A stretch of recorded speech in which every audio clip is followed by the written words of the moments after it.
I'm Officer Christian Aguirre with the Nags Police Department. We want to go over some common traffic rules that are misunderstood here on the Outer Banks.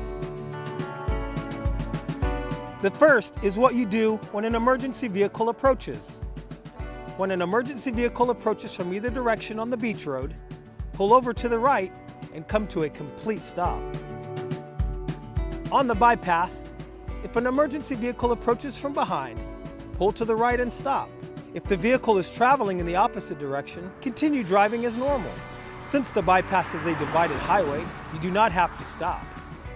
When passing an emergency vehicle stopped on the side of the beach road on the opposite side of the street, approach and pass slowly.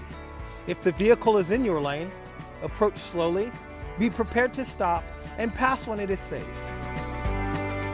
If a vehicle is stopped on your side of traffic on the bypass, move over to an interior lane to give a buffer for moving traffic.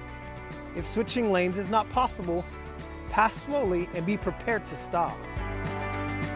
With our summertime population especially, we want to go over some crosswalk safety here on the Outer Banks. When pedestrians are at a traffic signal, drivers must yield to them as the traffic signal indicates. Drivers must yield to pedestrians and marked crosswalks who clearly intend to cross. And pedestrians, please make sure your intentions to cross are very clear. The last item we want to talk about is the use of the center lane on the bypass.